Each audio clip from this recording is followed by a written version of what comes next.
Hello and welcome back to Building on a Budget Models. I'm Thomas and this is the third and final part of the Tyrrell P34 six-wheeler in 1/20th scale by Tamiya. Now I'm starting with the front suspension here. This has already been painted in aluminium and semi-gloss black. The parts here are very fine and delicate, so take the utmost care not to snap any of them. I'm using Tamiya extra thin glue, which obviously does make the paint bleed a little bit, but you can always go over it again afterwards. The disc brakes are made up of a little pin that goes through the middle and then the brake itself, which I've painted in Revell iron. Calipers were done in semi-gloss black.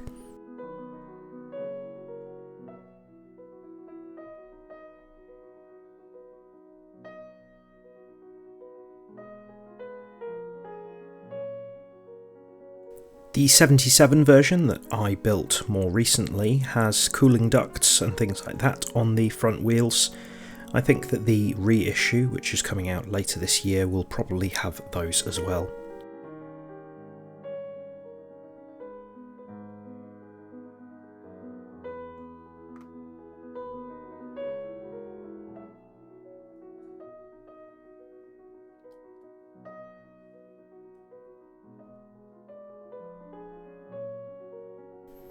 Pretty happy with that. Then this chrome part here, which needs some super glue to attach, and then you need to very carefully match it up with this lower part of the suspension. Found the best thing to do here was to attach this and then put the shock absorbers in place afterwards.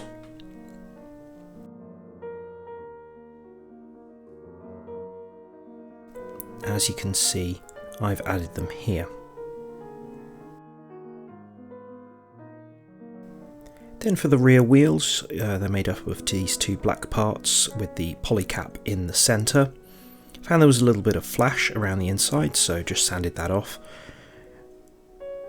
These have only been painted on the outside, so I'm happy that the poly cement will fix them together really well. It's worth holding them together for a while. Now the raised lettering on the tyres and also the mould seam down the middle needed to be removed. Got this 380 grit sandpaper to do that.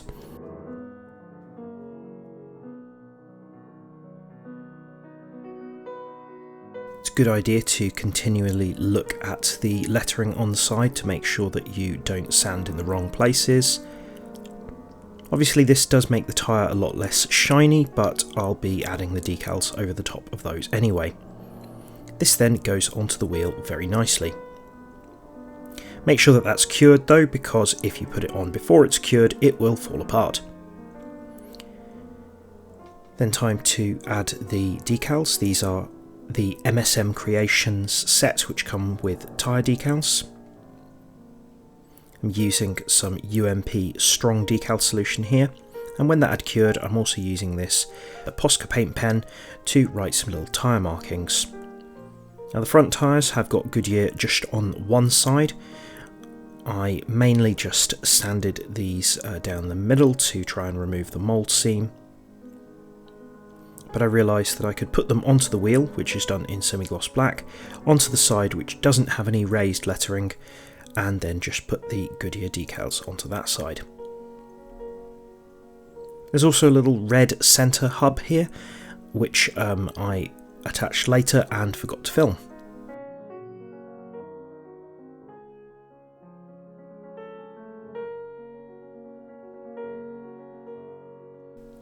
This is the bodywork after the 4 coats of clear gloss acrylic had cured.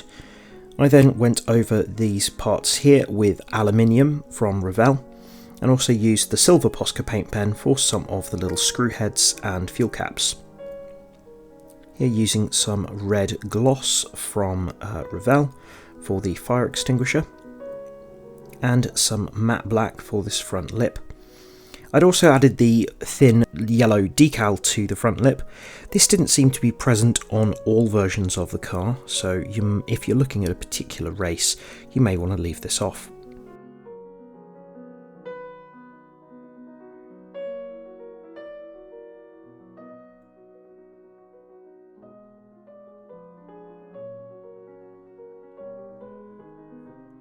The radiators here had been painted silver and then given a coat of black over the top that let some of the silver show through. The two parts were glued together, and then once those had cured, there are small lips on the side which help you to attach them to the inside of the bodywork. Do that on both sides. The underside here was painted in aluminium. Now you want these to go in as well as possible, because if they are uneven then the wheels may be wonky. I'm going to put those in first, and then there are these little boxes which go at the front of them on either side. This goes underneath and it will fit onto the steering mechanism. And it's time to attach these together. I found that these actually went together without the need for any glue. But yeah, it's worth test fitting these before gluing anyway. I'd given the bodywork a bit of a polish as well. Then you fit these vinyl tubings into the backs of the radiator. Make sure that the radiators are glued in place very well, because otherwise the tubing will probably just push them out of place.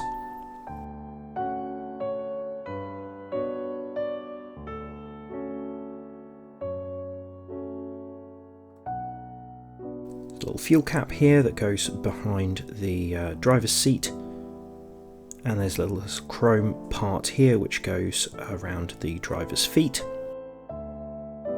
Now for the gear stick, I did the handle in wood brown, and then I did over the top of that in clear orange to look like a sort of varnish. Then we've got the steering section here, which is made up of two parts. You want to sort of angle them correctly and then glue them together in the middle. Then once that clear orange had cured, I glued the gear stick in place. This was a little bit fiddly.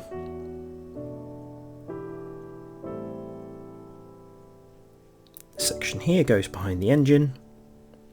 You could add some pipes to this if you wanted to, but I decided not to. Then we've got the steering arm which goes through that framework in the middle. We've got the little dials. There were decals that came for this in the MSM Creations set, and the steering wheel was done in matte black, and I added a little photo etch circle to the middle. When I test fitted the seat, it knocked the gear stick out of place, so it's important to make sure that you're happy with these positions. Then we've got these other chrome struts that go together with the roll hoop, so I'm using super glue to fit those into place. One on either side. Then we've got these end plates for the front wing. These were glued with super glue as well.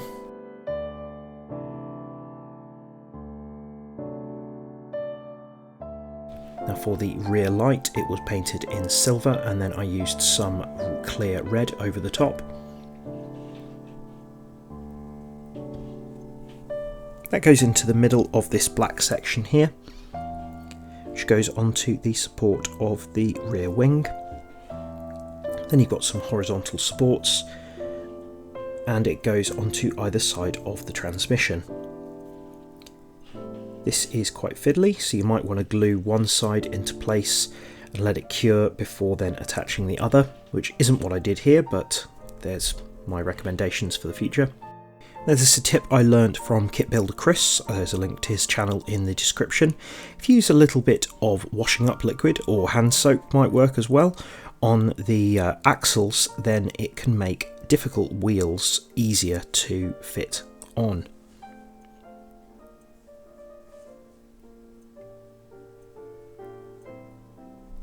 Done that for all of them, just applying a little bit with cotton bud here.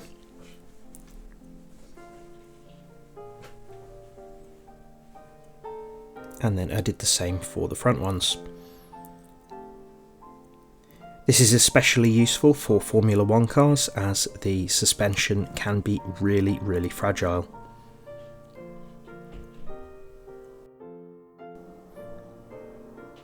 The wing mirrors were from the chrome sprue, so I've also used some superglue gel to apply those.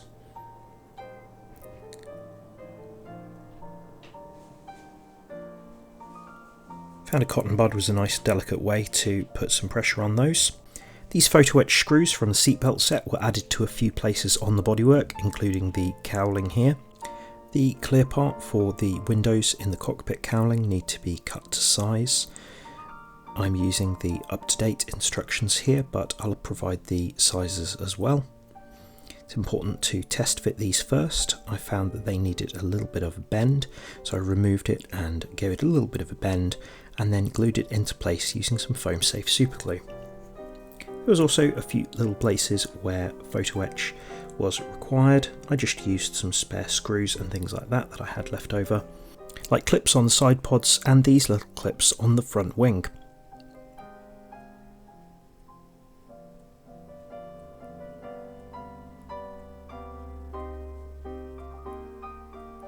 Again, I used foam safe superglue so as to not damage any of the paint.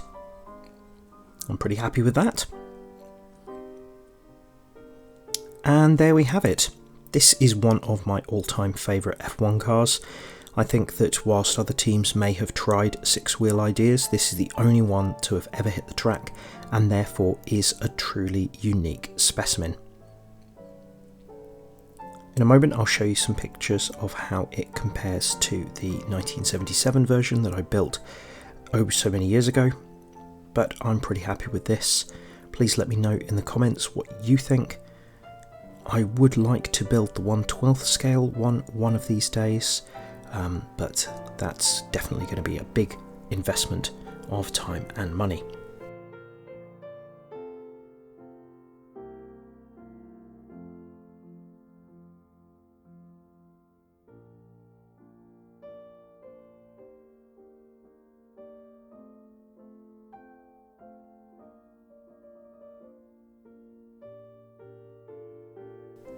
There it is with the 1977 version. And here it is with lots of bits removed. Thank you very much for watching. Please do like, share and subscribe. Leave a comment down below and I'll see you soon.